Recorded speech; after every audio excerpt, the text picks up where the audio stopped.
नरेंद्र मोदी ने विश्व भारती विश्वविद्यालय के दीक्षांत समारोह में युवाओं से सकारात्मक सोच के साथ राष्ट्र निर्माण की राह में आगे बढ़ने का किया आह्वान।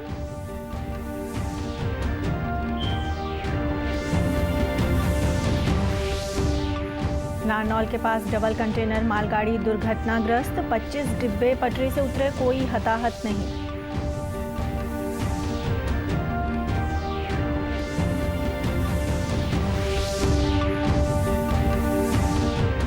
इंडिया टॉय फेयर में भाग लेंगे फरीदाबाद और कुरुक्षेत्र के खिलौना उत्पादक निर्माता, कहा इससे आत्मनिर्भर भारत अभियान को मिलेगा बढ़ावा।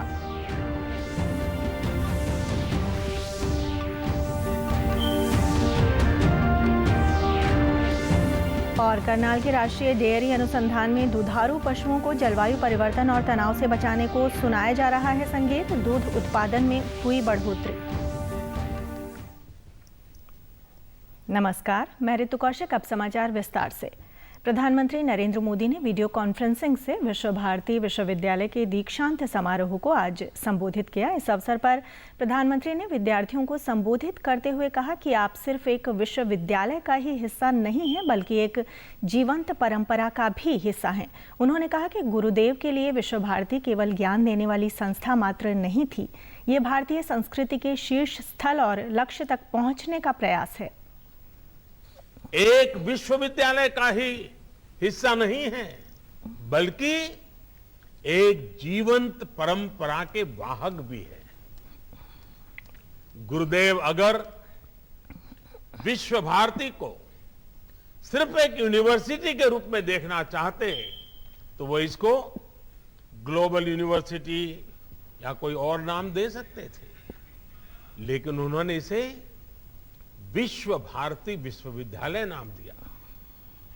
उन्होंने कहा था, Visva Bharati acknowledges India's obligation to offer to others the hospitality of her best culture and India's right to accept from others their best. Gurudev की विश्व भारती से अपेक्षा थी कि यहां जो सीखने आएगा वो पूरी दुनिया को भारत और भारतीयता की दृष्टि से देखेगा। प्रधानमंत्री नरेंद्र मोदी ने कहा कि नई राष्ट्रीय शिक्षा नीति विद्यार्थियों को अपनी वास्तविक क्षमता को प्रदर्शित करने के लिए एक बड़ा मंच देती है। उन्होंने कहा कि आत्मनिर्भर भारत के निर्माण में काफी अहम है और देश को आगे बढ़ाने में अहम भूमिका निभाती है। अब आज भारत में जो नई राष्ट्रीय शिक्षा नीति बनी है, वो भी पुरानी बेड़ियों को तोड़ने के साथ ही विद्यार्थियों को अपना सामर्थ्य दिखाने की पूरी आजादी देती है। ये शिक्षा नीति आपको अलग अलग विषयों को पढ़ने की आजादी देती है। ये शिक्षा नीति आपको अपनी भाषा में पढ़ने का विकल्प देती है।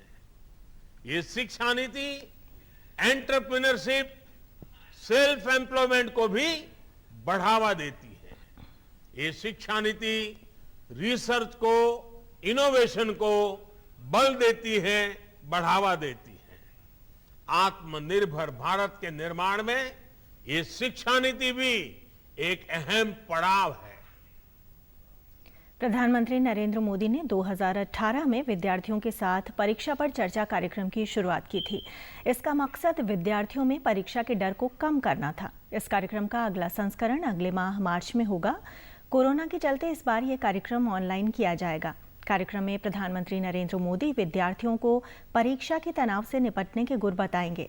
इस बार कार्यक्रम में अभिभावक और शिक्षक भी शामिल हो सकेंगे। प्रधानमंत्री ने अपने ट्वीट में कहा कि जैसा कि हमारे बहादुर एग्जाम वॉरियर्स अपनी परीक्षा के लिए तैयार हो रहे हैं, परीक्षा पर चर्चा 2021 वापस आ गया है। इस बार ये कार्यक्रम पूरी तरह से ऑनलाइन आयोजित किया जाएगा और पूरी दुनिया के विद्यार्थी इसमें भाग ले सकते हैं।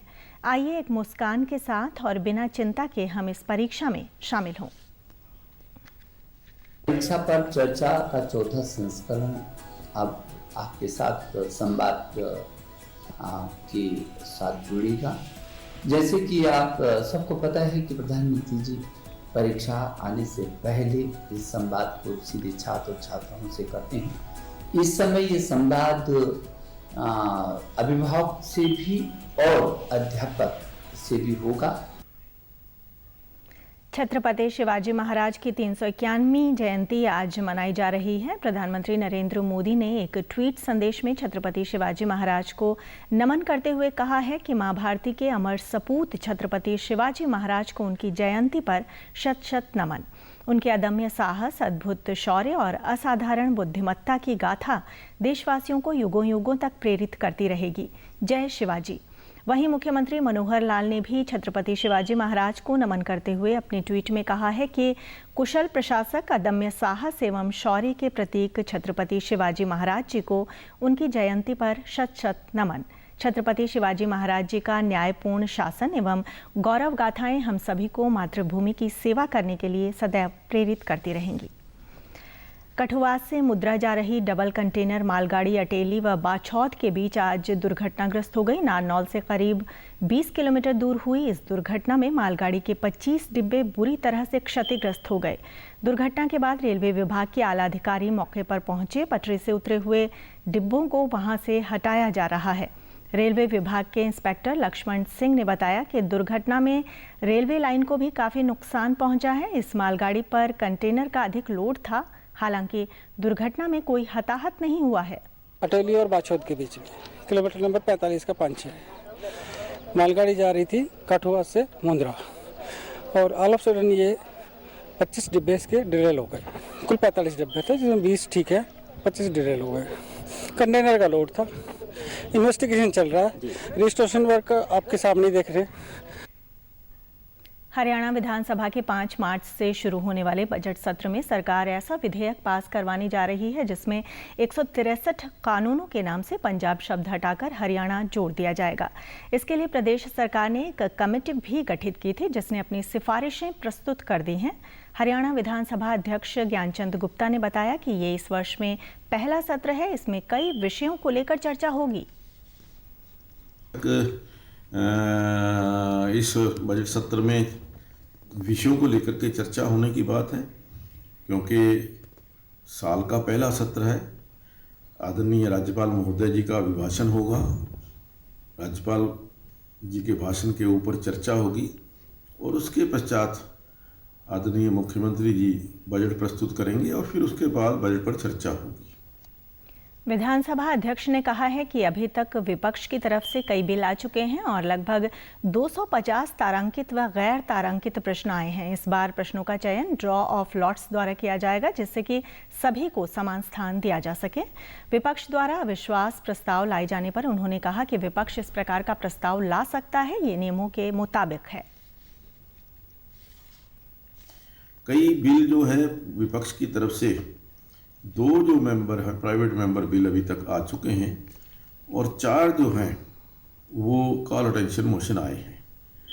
लगभग 250 प्रश्न तारांकित या गैर तारांकित प्रश्न अभी तक हमारे पास आए हैं, क्योंकि अभी समय है 20 तारीख तक प्रश्न और आ सकते हैं। वो हम उनको इंक्लूड करेंगे, क्योंकि 15 दिन पहले जो भी सत्र होता है उससे 15 दिन पहले तक प्रश्न आने आवश्यक है। करनाल स्थित राष्ट्रीय डेयरी अनुसंधान संस्थान में दुधारू पशुओं को जलवायु परिवर्तन से बचाने और उन्हें तनाव रहित रखने के लिए पारंपरिक तरीकों पर शोध किए जा रहे हैं। इसके तहत दुधारू पशुओं को हर रोज दूध देते समय बांसुरी की धुन और अन्य मधुर संगीत सुनाया जाता है। संस्थान के वैज्ञानिकों के अनुसार इस संगीत थेरेपी से पशुओं का न केवल स्वास्थ्य बेहतर हुआ है बल्कि दूध उत्पादन में भी बढ़ोतरी हुई है। संस्थान के वरिष्ठ पशु वैज्ञानिक डॉक्टर आशुतोष ने बताया कि संगीत की तरंगें दुधारू पशुओं के मस्तिष्क में ऑक्सीटोसिन हार्मोन्स को सक्रिय करती हैं और पशुओं को दूध देने के लिए प्रेरित करती हैं। देशव्यापी एक ये प्रोजेक्ट परियोजना है निकरा, जिसमें जलवायु प्रतिरोधी जो एग्रीकल्चर सिस्टम है वो हमें डेवलप करना है। क्योंकि आप देख रहे हैं कभी भूकंप आ रहा है, कभी ग्लेशियर फट रहे हैं, कभी कुछ हो रहा है, तो उसका इफेक्ट जो है वो हर एक उस पे आएगा, मानव पे भी आएगा, जीव जंतुओं पे भी आएगा।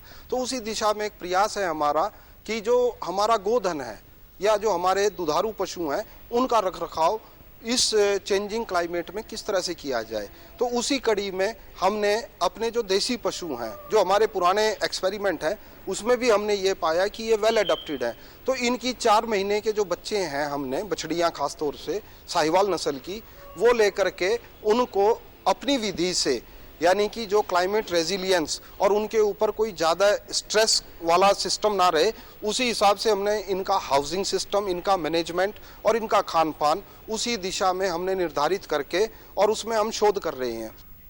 केंद्र सरकार द्वारा आत्मनिर्भर भारत व लोकल फॉर वोकल जैसे अभियानों को बढ़ावा देने के उद्देश्य से 27 फरवरी से 2 मार्च तक ऑनलाइन इंडिया टॉय फेस्टिवल 2021 का आयोजन किया जा रहा है। इस टॉय फेयर में फरीदाबाद से भी कई खिलौना निर्माता कंपनियां हिस्सा लेंगी।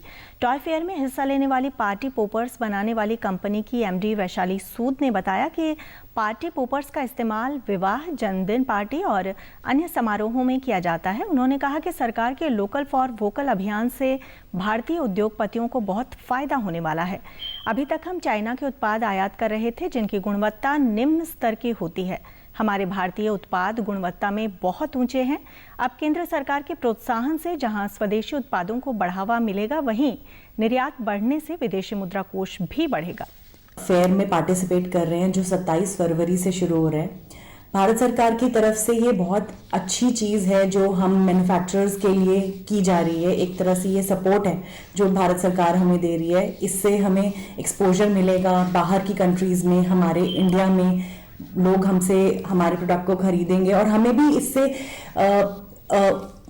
उत्साह मिलता है, इससे एनकरेजमेंट मिलती है कि हम लोग और अच्छे से बनाएं और हमारा तरक्की हो देश की। क्योंकि चाइना से यूजुअली हमारे जो टॉयज हैं और ऐसे प्रोडक्ट्स हैं, ये चाइना से इंपोर्ट किए जाते हैं। चाइनीज, आप सबको ही पता है कि क्वालिटी में विश्वास नहीं करते, वो क्वांटिटी में विश्वास करते हैं। केंद्र सरकार द्वारा 27 फरवरी से 2 मार्च तक आयोजित किए जाने वाले वर्चुअल खिलौना मेले में कुरुक्षेत्र का रोहित भी अपने हुनर का प्रदर्शन करेगा। रोहित इस मेले में बच्चों के लिए लकड़ी से बनाए हुए विशेष खिलौनों का प्रदर्शन करेगा। इंजीनियरिंग की पढ़ाई कर चुका रोहित अपने पुश्तैनी काम को आगे बढ़ाते हुए लकड़ी के खिलौने तैयार कर रहा है। रोहित का मानना है कि उसका ये काम भारतीय खिलौना बाजार को प्लास्टिक मुक्त करने की सार्थक पहल के साथ ही भारत को आत्मनिर्भर बनाने की दिशा में एक बड़ा कदम है। ताकि हमारी जनरेशन है उनको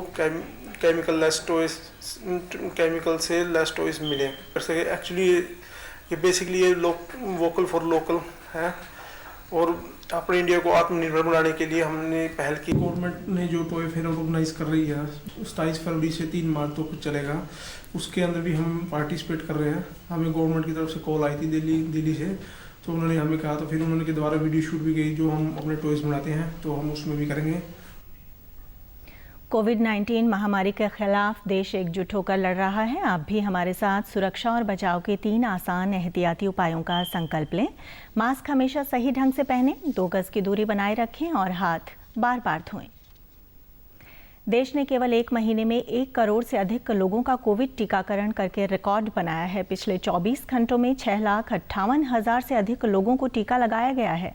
देश में कोविड से स्वस्थ होने की दर 97.3% हो गई है। स्वास्थ्य मंत्रालय ने बताया कि देश भर में अब तक 1,06,67,000 से अधिक लोग ठीक हो चुके हैं।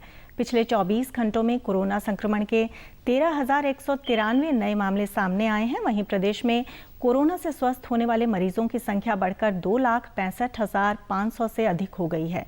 प्रदेश में कोरोना से रिकवरी रेट 98.57% और मृत्यु दर 1.13% है। प्रदेश में अब तक 2,25,000 से अधिक लोगों का कोरोना टीकाकरण किया जा चुका है।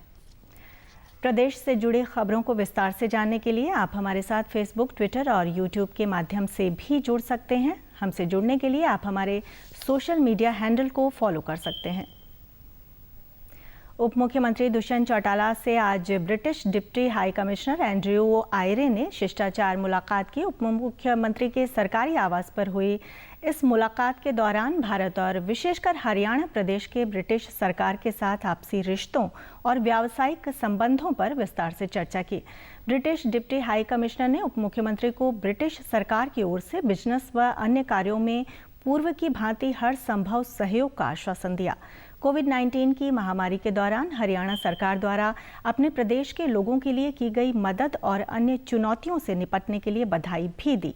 इस अवसर पर उप मुख्यमंत्री ने ब्रिटिश डिप्टी हाई कमिश्नर को भारत का संविधान और एक स्मृति चिन्ह भी भेंट किया। अंत में इस बुलेटिन के मुख्य समाचार एक बार फिर।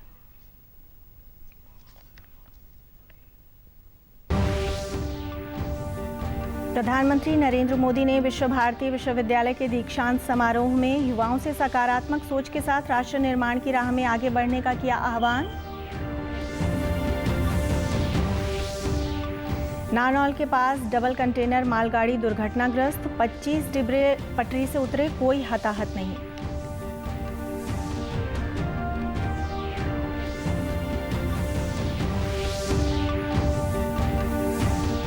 इंडिया टॉय फेयर में भाग लेंगे फरीदाबाद और कुरुक्षेत्र के खिलौना उत्पादक निर्माता, कहा इससे आत्मनिर्भर भारत अभियान को मिलेगा बढ़ावा।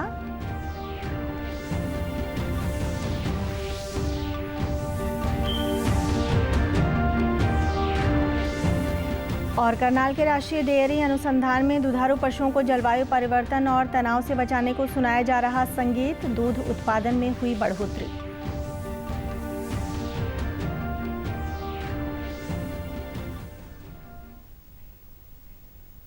समाचारों में आज इतना ही। नमस्कार।